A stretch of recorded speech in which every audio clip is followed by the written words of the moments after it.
Buenas tardes. A ver, ¿me escuchan? Sí, me escuchan, ¿no? Muchas gracias por estar en esta segunda mesa de este seminario muy breve, conversatorio, que hemos titulado Interfaces, ¿verdad? Derivas entre digitalidad, artes escénicas, música y archivos. Esta mesa es una mesa dedicada a las reflexiones teóricas y la va a moderar Alunet Moreno y Laura Ramos, que son parte del proyecto. Después de esta mesita tenemos un café que va a estar afuera, vamos a tener una pausa y posterior a eso vamos a tener una mesa de cierre que va a pensar los archivos y que la va a estar moderando Nicolás Rondo, que está acá también, del Laboratorio de Humanidades Digitales. Así que les invitamos a quedarse, a conversar, etc. Así que le doy, la palabra a las moderadoras para que entonces hagan pasar a nuestros invitados, que tenemos una versión híbrida en esta mesa.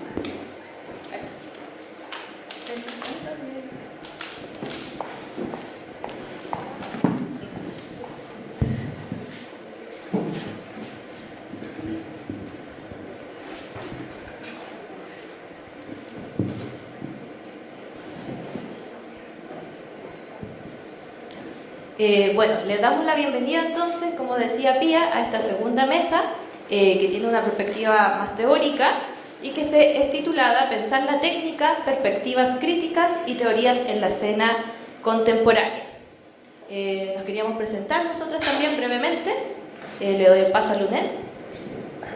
Sí, buenas tardes a todos y todas.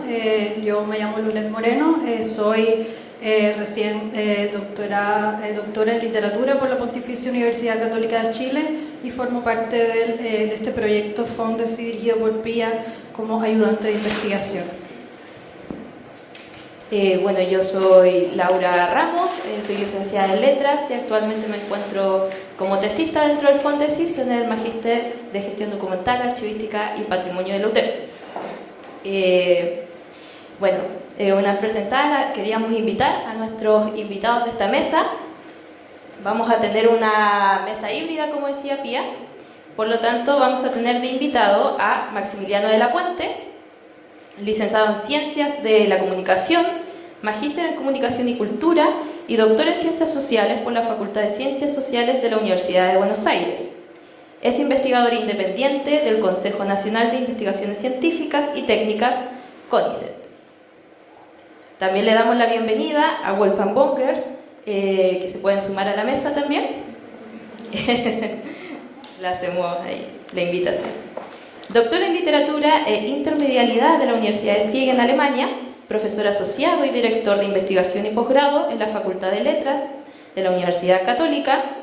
Ha dirigido proyectos Fondesis y ha coordinado proyectos internacionales de investigación, el último como director alterno del Núcleo Milenio, los futuros de la inteligencia artificial y sus impactos socioculturales en Chile y Latinoamérica.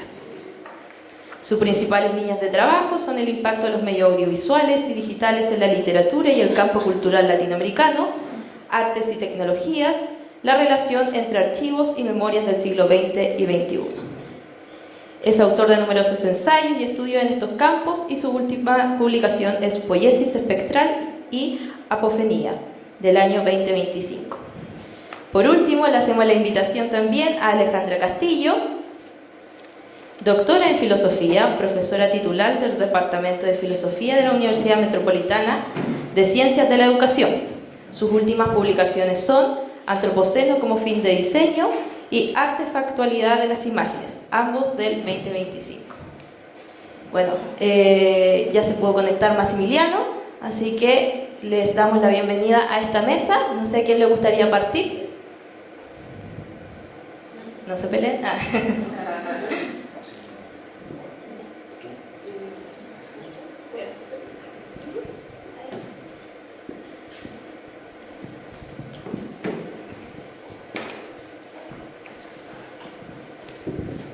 Buenas tardes.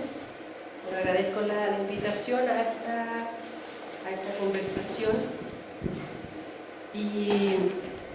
Y bueno, se nos pidió que tenía que ser una conversación guiada por algunas preguntas, ¿no? Unas preguntas que se nos enviaron.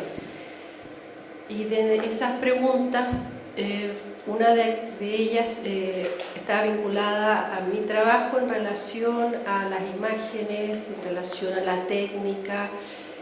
Y bueno, el año pasado y tiempo antes vengo trabajando sobre la artefactualidad, cómo se constituye un orden debido a sus artefactos.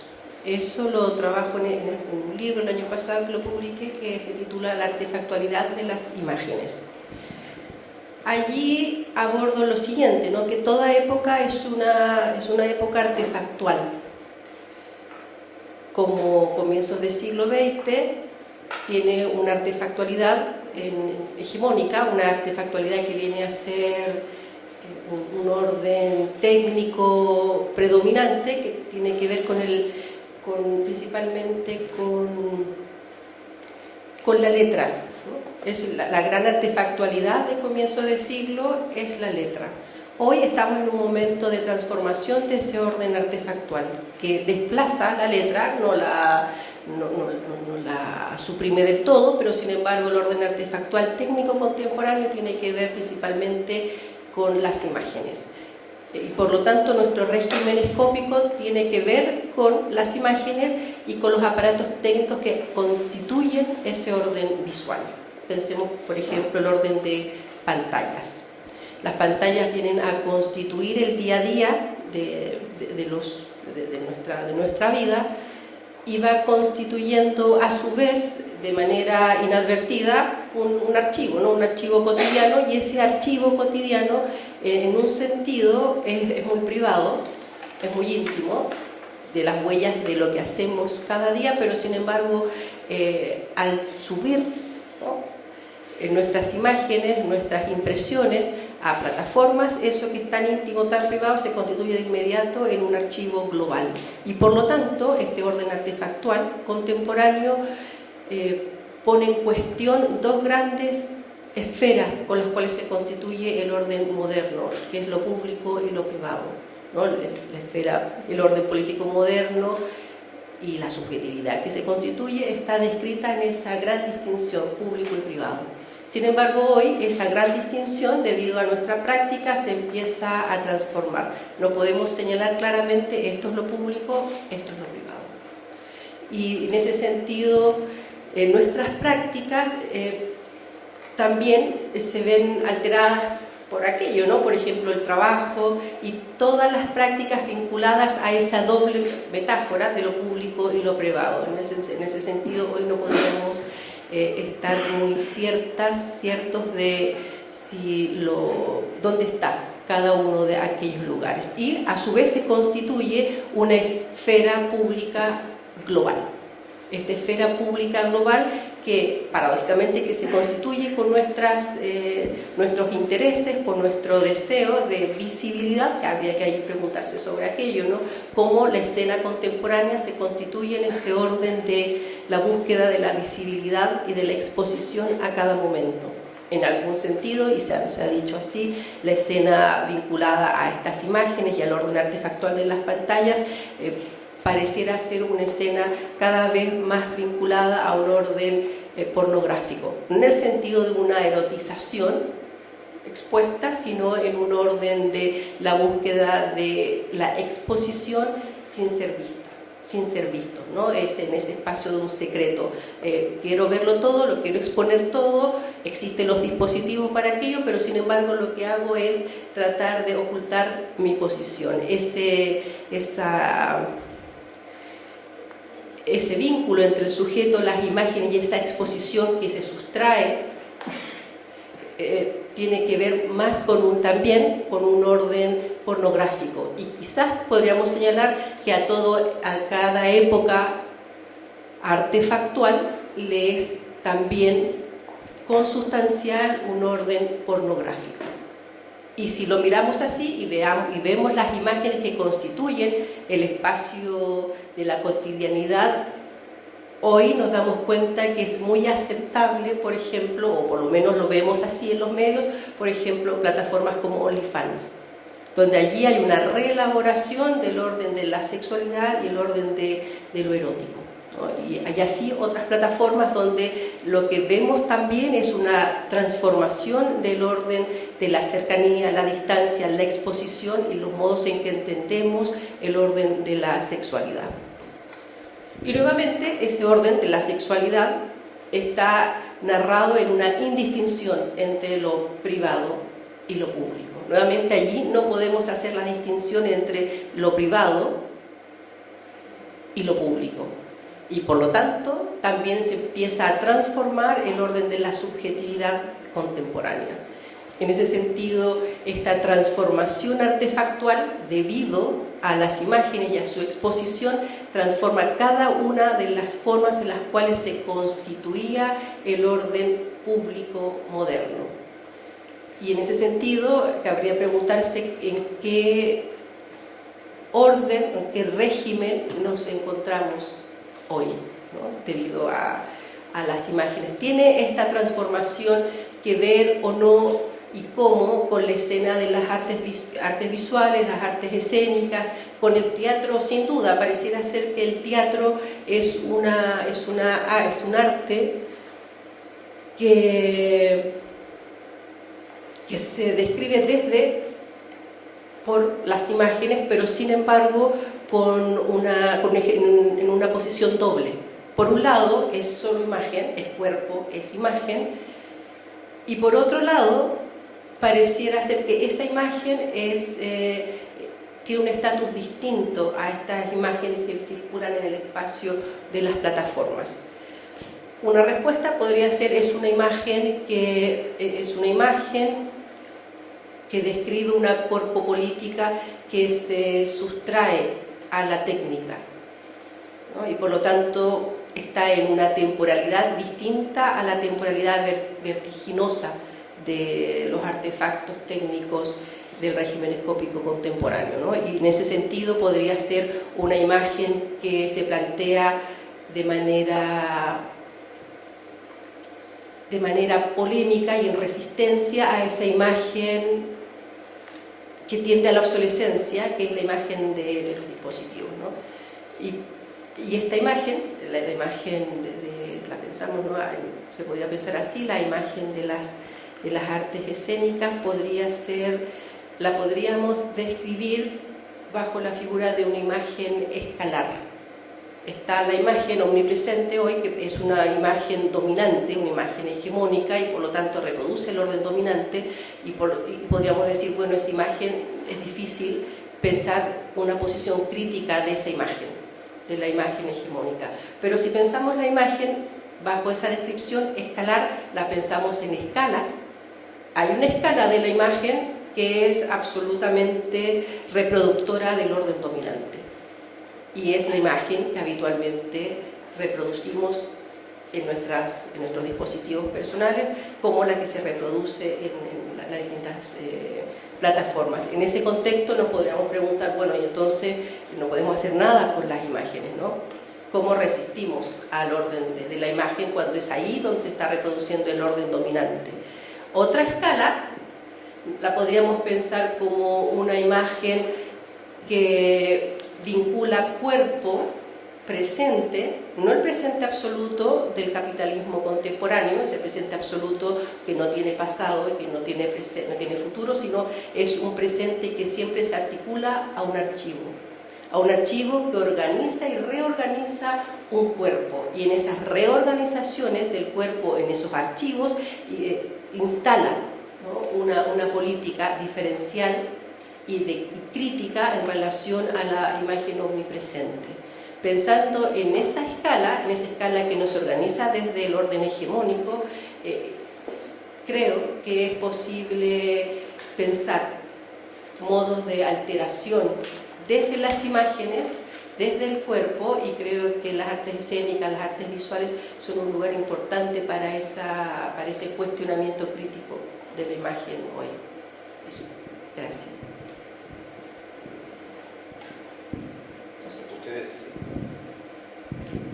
Sí, muchas gracias. No sé si quieren continuar, o usted o Maximiliano.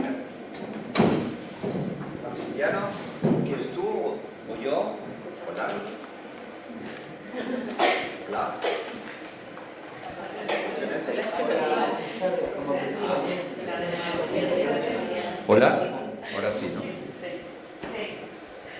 ¿Qué hacemos?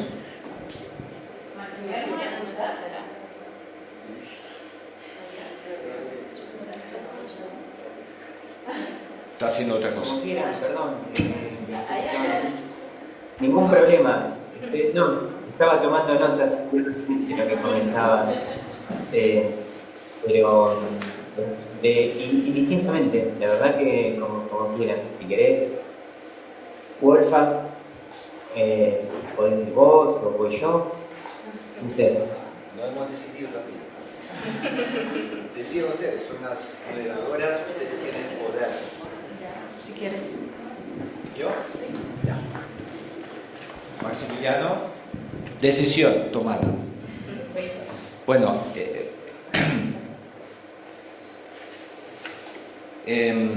gracias por la invitación, Vía, todo el equipo, Laura, Alunet, por acá está, por estar acá moderando la mesa.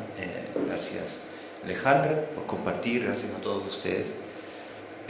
Estamos en guerra, ¿no? Creo que eso hay que tomar en cuenta en primer lugar.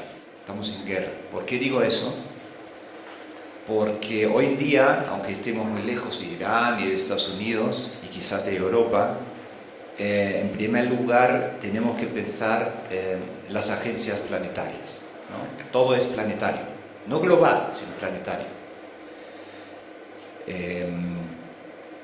Irán es atacado no por los derechos humanos, sino por el uranio y otros minerales, ¿no? Tomemos eso en cuenta. Y lo mismo sucede en Latinoamérica, tenemos muchos materiales preciosos para las tecnologías como la IA. A partir de ahí es sumamente importante preguntarnos por las agencias planetarias y los flujos de materialidades a esa escala planetaria. Eso en primer lugar. Podría comentar muchísimo lo que acaba de presentar Alejandra, me interesa mucho, pero voy a tratar de, no sé si se proyecta algo o no se puede o cómo es.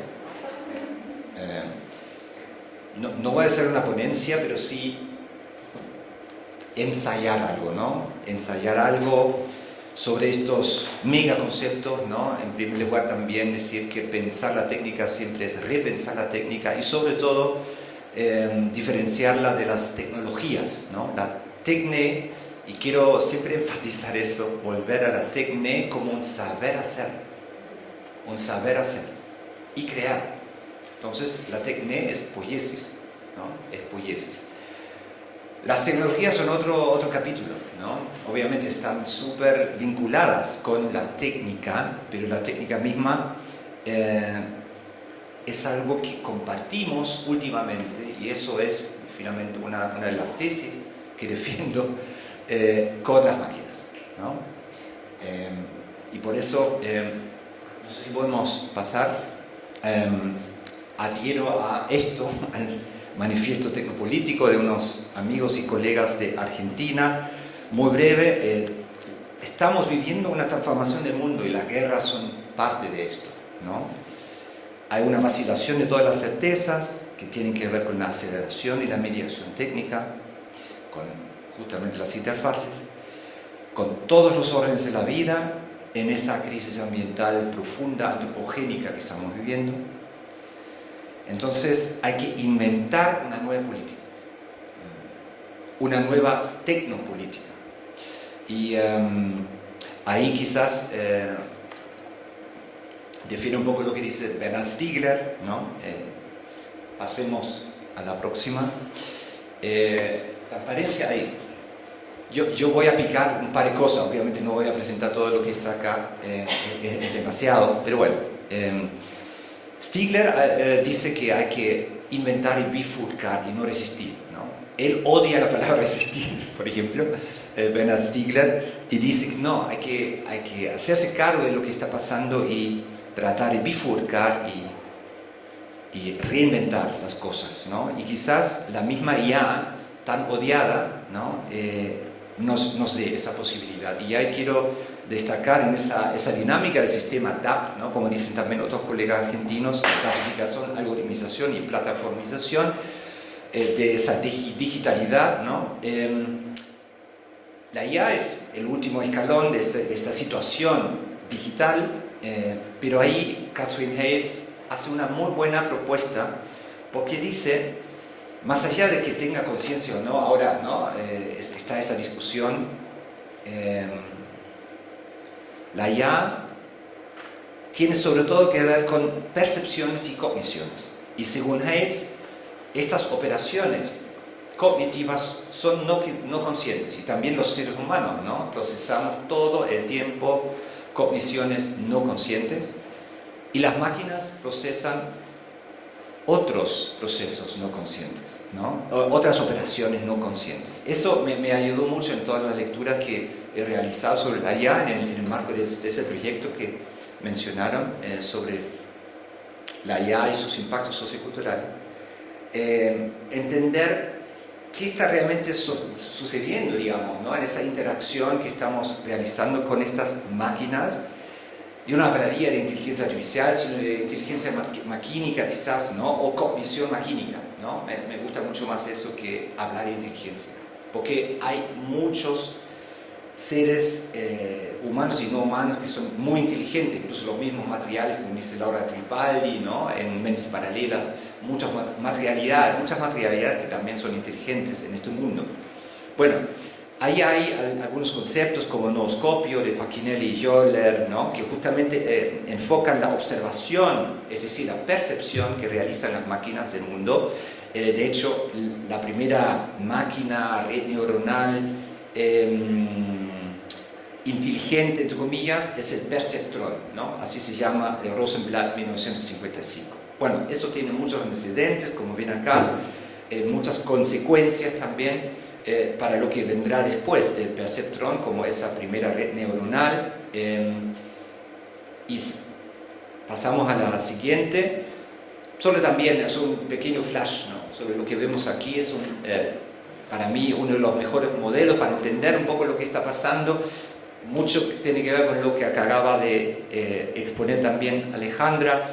Cómo entender a través de un modelo en qué estamos, ¿no? A escala planetaria, esa computación, ¿no? Que nos acompaña a todos en todos momentos. Y resalté acá los dos últimos conceptos, interfaz y usuario.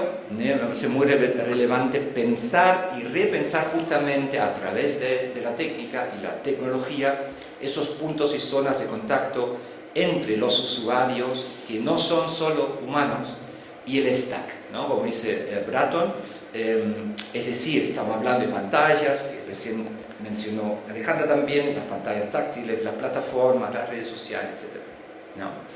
Y hay mucha más máquina que interactúa que seres humanos que actúan, ¿no? Entonces ahí hay como un problema bastante grave. Entonces la siguiente,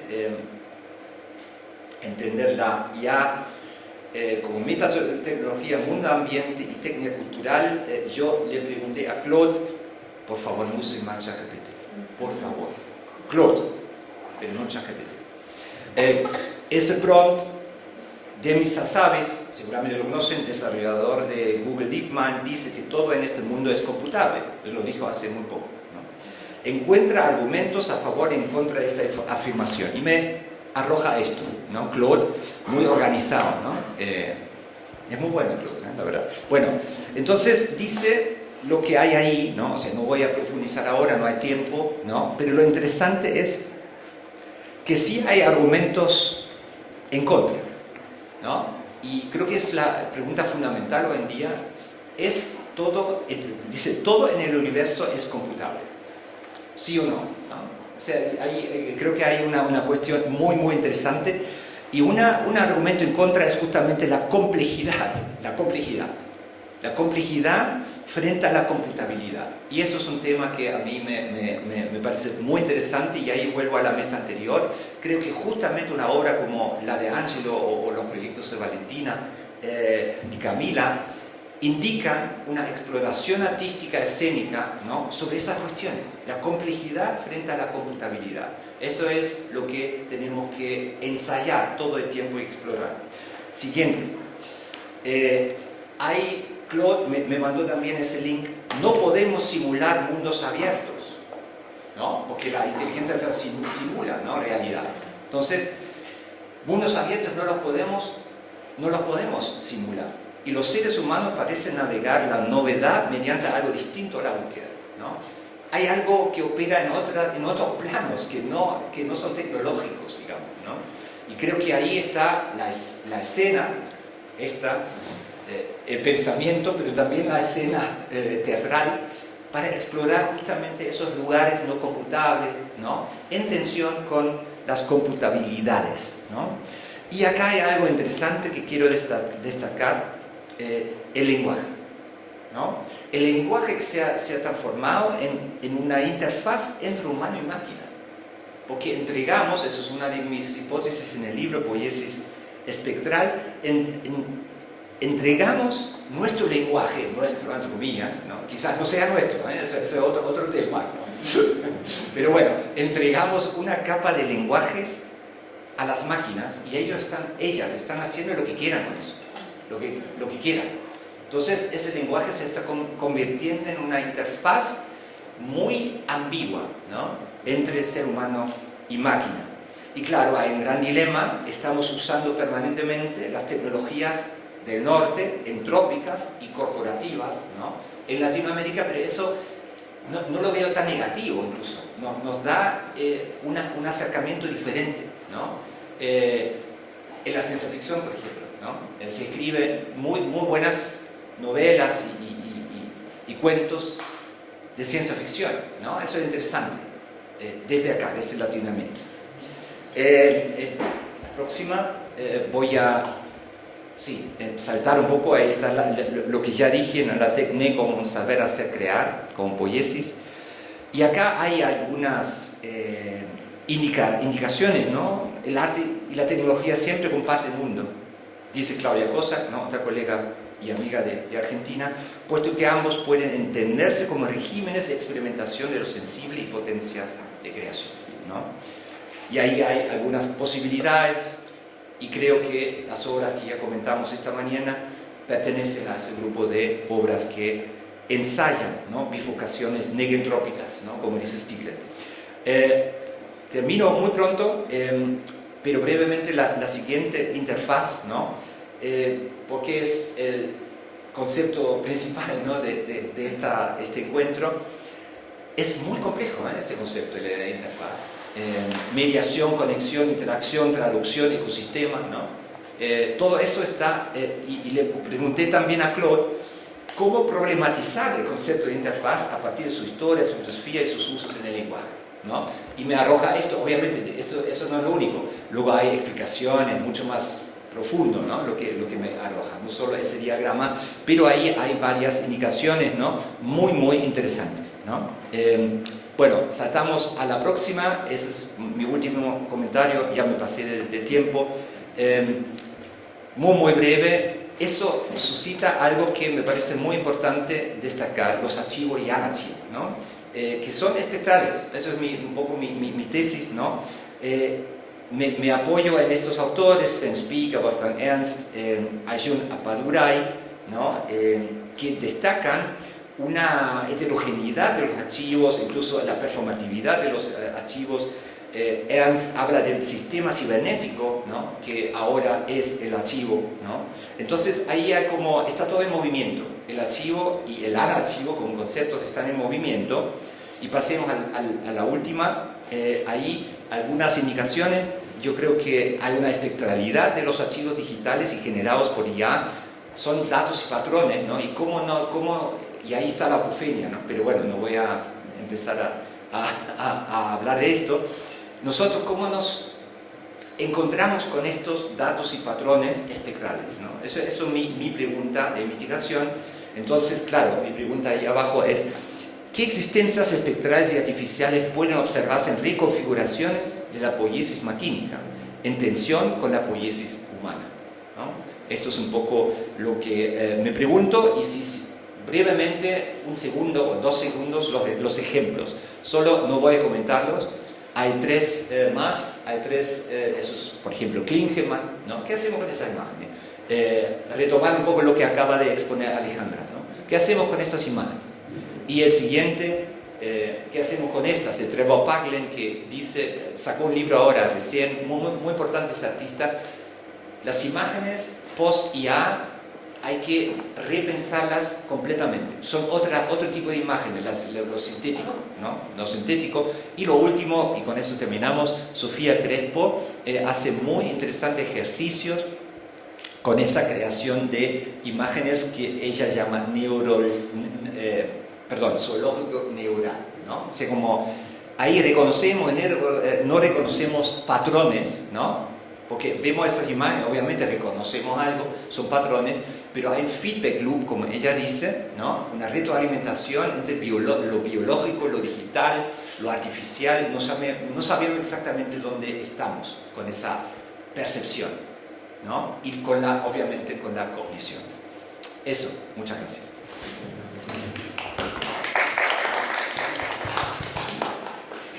Muchísimas gracias por esta intervención. Damos entonces paso, le damos la palabra a Maximiliano de la Puente para que pueda exponer también sus comentarios. Bueno, ¿qué tal? Buenas tardes, muchas gracias. Gracias, Pía, gracias a todo el equipo ahí por la invitación. Me hubiera gustado estar allá realmente, pero bueno. También Alejandra, Wolfgang, lo que dijeron recién, tomé nota porque está buenísimo, muy interesante y muy fructífero me parece para el diálogo y mismo para quedarme pensando después, seguramente bastantes cosas.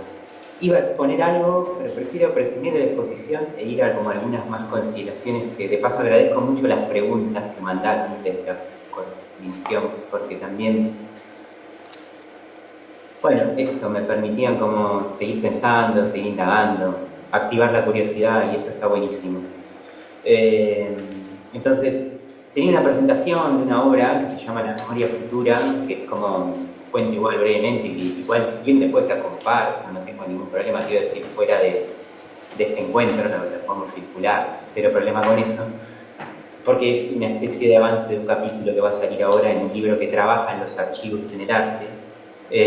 La memoria futura es la activación performática de los archivos biográficos de Abuelas de Plaza de Mayo y es una acción performática que se viene haciendo desde el 2023 en el Parque de la Memoria, que se va a hacer ahora, en estos días también, porque seguramente sabrán que, que la semana que viene se cumplen 50 años desde el inicio de la dictadura, la última dictadura cívico-militar en Argentina, el 24 de marzo del 76, es decir, va a cumplir 50 años el 24 de marzo próximo. Entonces, a partir de esa obra, pensaba en la lógica de los archivos, pensaba en la lógica de los archivos en el teatro, en la performance, es algo que vengo ocupándome últimamente.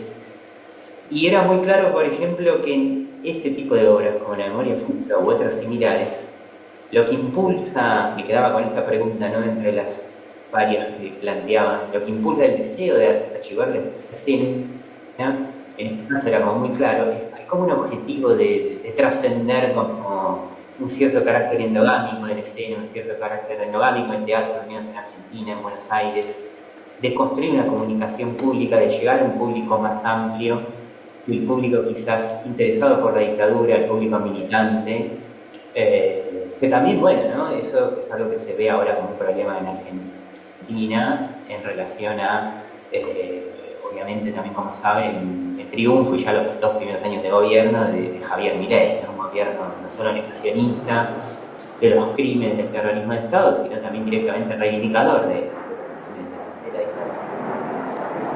O sea, esta idea de construir un público, de formarlo, que es algo que es problemático en el teatro, de la voluntad de comunicar. Pero por otro lado también pensaba, en relación a otras de las preguntas, en relación, por ejemplo, a lo que decía Wolfgang recién, que toda investigación sobre un archivo implica también siempre una pregunta sobre la técnica misma, ¿no?, sobre la técnica misma en el sentido de maneras de crear, de maneras de hacer, arte como decía Wolfgang. O sea, cómo poner en escena, pensar la técnica del escénico, y pensar también la técnica de reproducción, y de reproducción del primer archivo, ¿no?, me parece, en la escena. Eso me parece como interesante pensarlo también, como algunas líneas, ¿no? Tratando de reconstruir algunas ideas un poco fragmentarias quizá, pero algunas ideas que retomando a partir de las preguntas disparadoras. También me parecía muy interesante pensar en la idea de una relación a cómo lo digital modifica lo performático, lo escénico, las artes vivas, digo, la idea de una presencialidad expandida o una telepresencia, ¿no? Como suele decir. Y cómo veía que estudié bastante con distintas obras o producciones durante ese laboratorio de experimentación, si se quiere, digital, que fue la época del COVID, la época de la pandemia, y veía cómo, y recordaba cómo se mantenía la idea del vivo en una sala de videoconferencias como una característica del escénico, ¿no? Retomando esta idea de una expansión de la presencia o de la idea de una telepresencia, etc., ¿no? Digo, en esa idea del vivo como incluso mediadamente, no, simplemente de todas maneras, ¿no? Aparecía esta idea de una característica que remitiría, por ejemplo, a través de los intercambios en foros, a una hora y un momento determinado, la idea de una función también, una hora y un momento determinado, como algo que parecería ser que remitiría al escénico. Y después, y retomando lo que decía Alejandra, que es interesante y que es una de las grandes claves de la época, evidentemente, la indistinción de lo público y lo privado, pensaba en cómo los archivos biográficos, es decir, cómo se hacen muchas obras, por ejemplo, la memoria futura, la que comentaba recién, pero muchas otras también, trabajan sobre archivos biográficos, y pensaba que el trabajo tan recurrente en archivos biográficos quizá no sea casual, sino que tiene que ver con esa característica de época que implica una zona de intersección entre lo personal y lo colectivo, entre la historia con minúsculas, historia con mayúsculas, y también entre lo ficcional y lo documental, ¿no? Entonces me parecía que hay una zona recurrente en donde se vehiculiza, parece que, incluso radicalizo quizás la forma de decirlo, parece que solo se puede vehiculizar la macrohistoria a partir de la microhistoria en esta época, y por eso hay que recurrir a los archivos biográficos, o porque también estos archivos nos dan o nos iluminan frente a zonas no contadas, zonas sesgadas de la historia, o zonas inaccesibles quizás, ¿no? O aparentemente inaccesibles de la misma. Y después, para caracterizar la época también, y la pulsión archivística y demás, y la escena, me parece imprescindible pensar en conceptos como remediación, o intermedialidad, o transmedialidad, etc., ¿no? En el sentido de todo el tiempo dar cuenta, hacer autoconsciente la propia presencia de los medios, y de también pensar en cruces entre disciplinas, artes, medios, etc., ¿no? Y en una zona más inespecífica, en un punto. Pensando también que la digitalidad, creo yo, permitiría, ¿no?, desarrollar o documentar archivos del presente o archivos que conectan pasado y presente, permitiendo o dirigiéndose hacia una suerte de futuro, ¿no? Hacia un futuro, buscando una transmisión generacional en ese sentido, ¿no? Entonces, como veo como una característica recurrente de obras que trabajan con archivos que hacen referencia al pasado, que se performan en el presente, pero que se dirigen hacia el futuro, ¿no? Como intercruzando esos tres tiempos, ¿no? Y en el acontecimiento escénico también, o el acontecimiento performático, digamos. Y la idea del cuerpo como soporte, ¿no? Como medio de transmisión, ¿no? Como medio de performación de ese archivo, ¿no? Y la escena entonces como una forma de expandir un archivo. Y bueno, nada, son como algunas ideas, tampoco voy a extender mucho, así conversamos. Solamente me quedaba pensando, anoté un montón de cosas de lo que dijeron, y no puedo me gustaría hacerles muchas preguntas, pero solo me quedo con esta idea.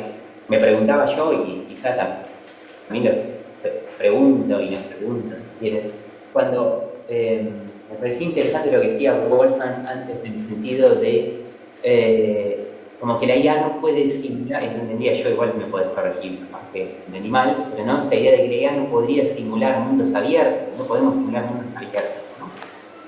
Mientras que el humano sería un mundo abierto, ¿no? Y pensaba en ese punto porque me vengo preguntando esto y entonces lo que comentabas me hacía sentido con lo que me vengo preguntando, cuestionando, me vengo cuestionando medio todo ahora, además acá gobierna Javier Milei, así que me tengo que cuestionar todo. De alguna manera digo, cuán abiertos son los mundos actuales nuestros, cuán abiertas están nuestras subjetividades, en esa transformación de la subjetividad que también comentaba Alejandro, ¿no? De la subjetividad contemporánea.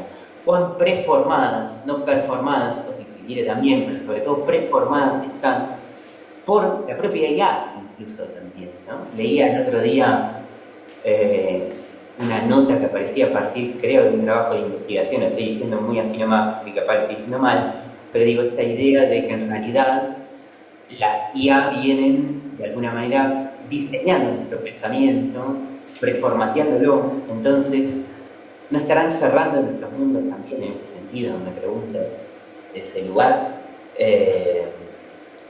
Justamente porque, como vos decías, Wolfgang, también, nosotros hemos entregado el lenguaje, decías, ¿no? En esa relación de interfaz entre lo humano y lo maquínico. Bueno, me parecía súper interesante la idea del espectral también, la digitalidad y la espectralidad de los archivos. También pensando que, no sé, pienso en autores como Boris Groys que dicen que como la obra, o toda la obra ahora es la documentación de la obra, no es tanto la obra como un material objetual, de verdad que la crítica hacia la objetualidad de la obra viene desde hace mucho tiempo, del siglo XX, pero digo, no es tanto la obra como objeto, sino la documentación de la misma obra. Y entonces la documentación, al ser una documentación a través de la de las redes sociales, no debería espectral y por ende toda obra no debería espectral, me pregunto en ese sentido. Bueno, algunas cuestiones como si quieren para charlar y compartir, perdón por el desorden y la fragmentariedad en las conciliaciones, en las exposiciones, y le vuelvo a agradecer por el intercambio, la conversación y por la invitación también. Muchas gracias. Muchas gracias. Les queremos nuevamente agradecer por sus intervenciones y su participación acá hoy y por compartirnos además sus reflexiones en torno a las problemáticas o interrogantes que ustedes también en el marco de sus investigaciones han ido encontrando con respecto a estos temas del cruce de la virtualidad y las artes. Creo que en sus intervenciones también se han conectado diferentes temas. Por ejemplo, en cuanto a los desafíos que entrañan estas nuevas tecnologías dentro del arte en general, como por ejemplo cuando Fernanda Castillo hablaba de esa artefactualidad en la contemporaneidad y cómo esto nos lleva a un nuevo marco de cuestionamiento crítico de las imágenes con toda la relación con las pantallas, por ejemplo, o Wolfgang Bonger, que hablaba de esta nueva tecnopolítica y los conceptos de la interfaz y la inteligencia artificial. Y luego Maximiliano de la Puente, que complementó además con estos temas sobre el archivo y cómo también se conecta con las nuevas tecnologías y con también estos desafíos en cuanto al histórico, lo político y lo ético. Y además poniendo énfasis en cómo estos modelos teóricos también permiten abordar estas dimensiones, pero sobre todo desde América Latina, ¿no? Y creo que se conecta muy bien con la mesa primera que tuvimos antes, en ver si estas particularidades en América Latina diferencian, ¿no?, estas prácticas de las que se están haciendo en otros lugares o no, y eso es muy relevante. Creo que por el tiempo podríamos abrir un espacio de preguntas, si es que el público quiere también intervenir o hacer algún comentario, tiene alguna interrogante al respecto. Pía. Sí, quizá bueno, agradecerles por sus exposiciones también como de distintas partes, traer como estas reflexiones y pensando en lo que decía Alejandra al principio de esta relación, ¿verdad? Bueno, que se une quizá con lo que viene, pero pensando archivo-cuerpo, como hay una imagen que es una imagen hegemónica, pero también está el archivo-cuerpo, y pensando la escena como una producción de cuerpo también, ¿no? Entonces, volviendo al archivo y la escena como archivo, si podríamos, y sé que se relaciona también con lo que estaba diciendo Alejandra,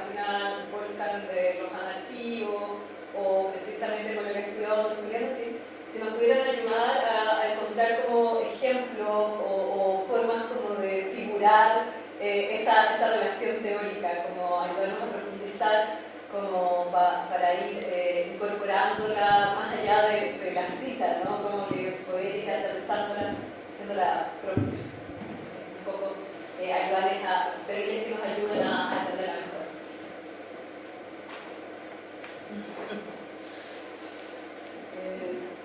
¿Te escuchas sin micrófono o es necesario contestar con un Yo creo que micrófono? si ya no se escucha también sin micrófono.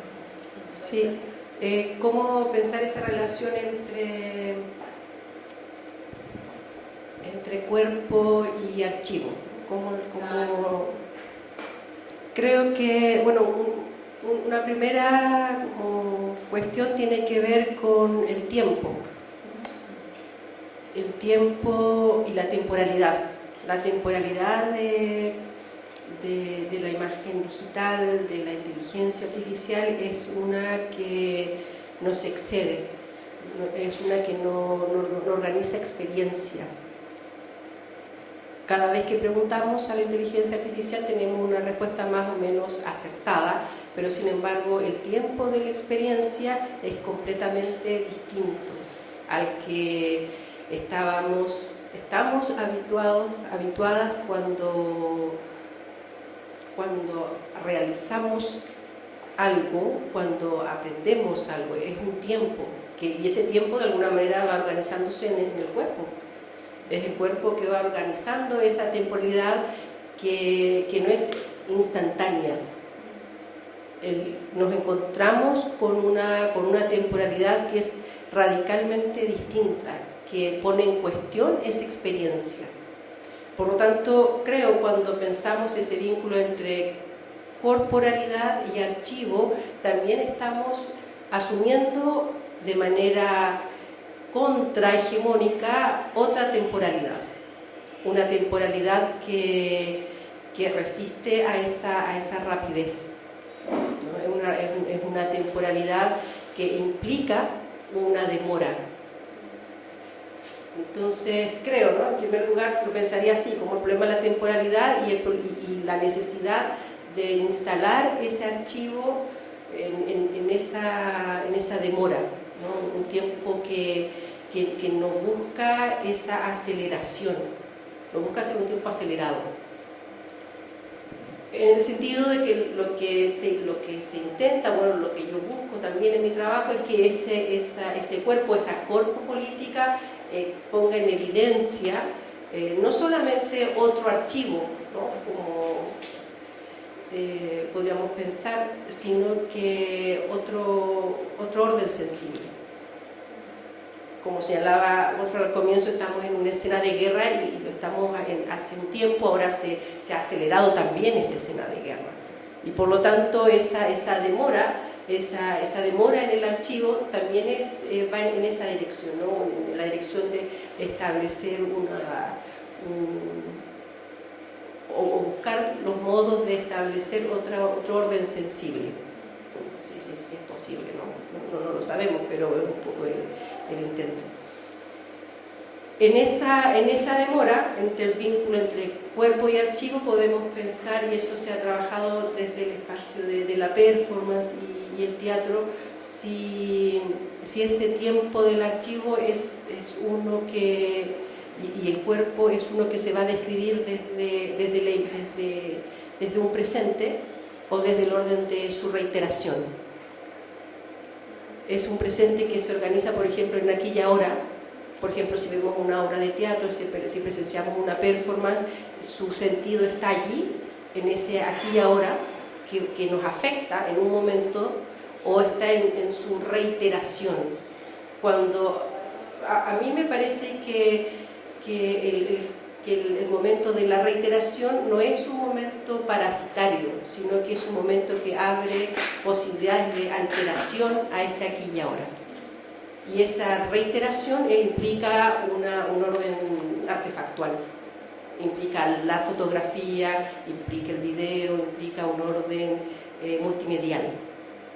Y por lo tanto, pensar ese vínculo entre archivo y cuerpo no es tampoco refractario a lo artefactual, sino que asumir de otro modo también esos artefactos y pensar, por ejemplo, ese vínculo entre archivo, corporalidad, artes escénicas, desde esa reiteración que altera, que altera desde ese espacio multimedial. Y por lo tanto pensar siempre también dislocando el presente, esa idea de ese presente, ese aquí y ahora, pero que sin embargo que es muy similar al aquí y ahora que encontramos en las plataformas y que de alguna manera reproduce un orden de la obsolescencia. Lo vimos y pasamos a otra cosa. Y por lo tanto, ese cuerpo y ese archivo necesita esa reiteración, esa multimedialidad, otra temporalidad y que insista en una temporalidad que no se consume en la inmediatez. Sí. ¿Ahora sí? No. ¿Ahora? Sí. Sí, bien, en primer lugar te contestaría que yo creo que son diferentes escenarios y registros quizás, ¿no? De pensar y repensar. Tanto en la teoría, entre comillas, o sea, es una práctica. La teoría es una práctica, en primer lugar. Y en segundo lugar, no es que acá haya teoría y ahí hay obras de arte y las aplicamos, ¿no? O sea, las teorías, ahora vemos ahí. No, para mí, teoría y arte son prácticas, ¿no? Diferentes, en otro registro. Entonces, pero lo que tienen en común quizás respecto a eso es la especulación. Yo creo que especulamos siempre sobre lo que nos está pasando. Es decir, hablando de ficción especulativa, ¿no? Esto es lo que me interesa. Entonces, mira, te puedo decir androids y cyborgs, ¿no? Está todo lleno, porque eso es el cuerpo actual, cyborgs y android. Estos son los cuerpos actuales, punto. Eso está en películas, en la filosofía, está, por ejemplo, el posthumanismo espectral, ¿no? De Gabriela Valcárcel, ¿no? Ahí todo el posthumanismo está relacionado con eso, ¿no? Pensar cuerpos. Pero esos cuerpos obviamente están en todas las películas, no en todas, pero en muchas películas, en series, ¿no? Westworld, por ejemplo, donde hay un personaje donde no sabemos hasta el final, de la primera o segunda temporada, no me acuerdo, si es humano o no, si es humano o máquina. Entonces, hay otro escenario, otra forma de pensar lo que estamos viviendo junto a la máquina, ¿no? Entre ser humano y máquina. Porque claro, y ese es otro tema, la inmaterialidad, ¿no? Todavía está ese tema, descarguemos nuestra conciencia y ya estamos ahí en la máquina. No, nada que ver, ¿no? Es muy platónico esto. Entonces, es otro cuerpo. Y ahí vuelvo al libro de Laura Tripaldi, Mentes Paralelas, donde ella describe muy bien que hay robots, nanobots sobre todo, que tienen una materialidad fluida, que no es esa máquina, esto, ¿no? Rígido, etcétera, sino que son máquinas que se mueven, que se adaptan a los espacios, que se crean otros entornos. Y esto nos suena a ficción, ¿no? qué sé yo, ¿no? A ciencia ficción sobre todo, pero existen. O sea, estas máquinas que son adaptables y que se adaptan ellas mismas a los entornos ya existen. Y muy pronto, si no se hace ya, seguramente, no sé si hay médicas acá, te inyectan esos nanobots al cuerpo y reparan todas las enfermedades. Porque el cuerpo es computable, no lo olvidemos. Es un ser computable. Es muy interesante esto. Y ahí es interesante ver si la mente también es computable. Ahí dirían algunos que no. Por eso dicen las máquinas no tienen conciencia, ¿no? Porque... bueno, esa es la gran discusión filosófica. Mira, lo que voy con todo esto es que hay que ensayar, digamos, esas especulaciones, esas ficciones especulativas en esos momentos de transformación profunda en la que estamos, ¿no?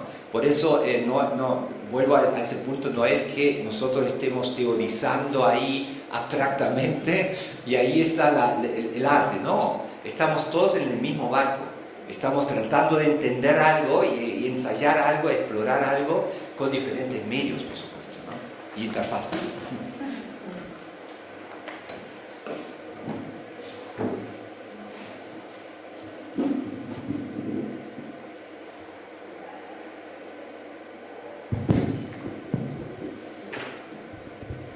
Maximiliano, no sé si te gustaría dar una opinión.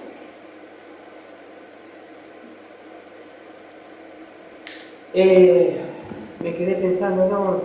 Básicamente me parece como muy estimulante lo que se dijo y bueno, muy interesante para seguir pensándolo. Yo también hay algo que me parecía interesante en relación a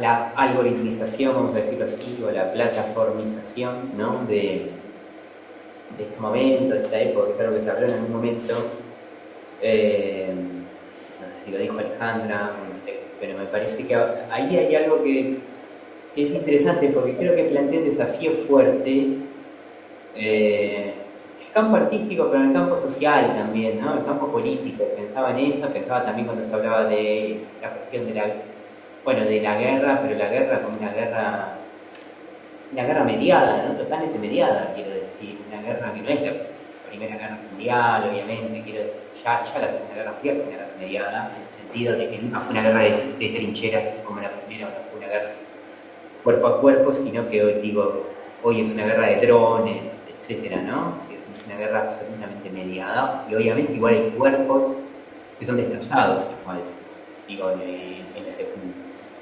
Quizás las armas sean mediadas, pero los cuerpos no. Pero a lo que iba con la idea de la algoritmización, de la plataformización, en el campo artístico me preguntaba, por un lado digo, cuánto eso no influye en la producción de obras. Claramente me parece que influye mucho, en el sentido de producir obras que, bueno, estoy terrible hoy, estoy muy negativo, pero no sé, digo, en el sentido de producir obras que se serializan en algún punto, es decir, se individualizan y se serializan, ¿no? Funcionan con lógicas de segmentos, con lógicas de nichos, etcétera, ¿no? Y eso llega a las artes escénicas también, por un lado, y pienso en varios ejemplos al respecto en ese sentido. Pero también pienso en la serie social, ¿no? En la serie política social, y entonces, para ir al caso argentino, que conozco muy bien concretamente, ¿no? Pensaba, las coyunturas no son homologables, este no es el mundo del consenso de Washington, o de la primera, oleada de la globalización, de los 90, al menos en Argentina, etcétera, por más que el presidente actual lo quiera imitar, quiera ir directamente a eso, pero estamos en ese mundo. Pero entonces cómo justamente ese tipo de lógicas hacen que la crisis argentina no sea tan crítica, para decirlo de otra manera, para que no devenga una suerte del 2001 rápidamente, ¿no? Porque existen plataformas y entonces la gente que claramente queda excluida del sistema rápidamente busca posibilidades laborales en plataformas, cosas que en la década del 90 o en 2001 no existía. Entonces, los desafíos son múltiples en ese sentido. Estaba pensando en la política ahora, se puede pensar en el arte también, ¿no? Son múltiples y son inéditos, me parece. De todas maneras, siempre hay que aprender, obviamente, de los repertorios, de las luchas y las estrategias anteriores, pero a la vez hay algo del orden del inédito que requiere una inmersión profunda en el pasado, pero una imaginación política y una creación nueva para el presente. Súper. Bueno, en favor del tiempo, queríamos comenzar ya a dar cierre a la mesa. Creo que es súper interesante los aspectos como del tiempo archivo, ¿no? Retomando a Earls, que ya salía por ahí. También este tiempo real, pienso en Vicente Ruiz, también respecto a la performance, cómo esto dialoga entre los dos. Y creo que también es interesante quedarse quizás con algunas palabras que van surgiendo y resonando durante este diálogo que se ha dado entre Alejandra, Wolfgang y Maximiliano. Por ejemplo, ensayo, escala, tiempo, percepción, ¿no? Imagen, interfaz, presencia, telepresencia, decía Maximiliano, lo técnico, lo espectral y la intersección, ¿no? Son algunas de las palabras que pudiesen ir resonando, ¿no? Y bueno, les damos el agradecimiento, ¿no? Por contarnos respecto a sus investigaciones, sus pensamientos en esta teoría que no es tan abstracta, como decía Wolfgang. Y ahora vamos a tener una pausa, ¿ya? donde los invitamos a que si surgen algunas nuevas preguntas también podamos conversar entre nosotros. Y atrás también tenemos una cartografía en construcción que también les invitamos a mirar. Tenemos algunas preguntas también donde quizás ustedes pudiesen intervenir. Ahí tenemos una mesa para después ya dar inicio a la tercera mesa. Eso, muchas gracias.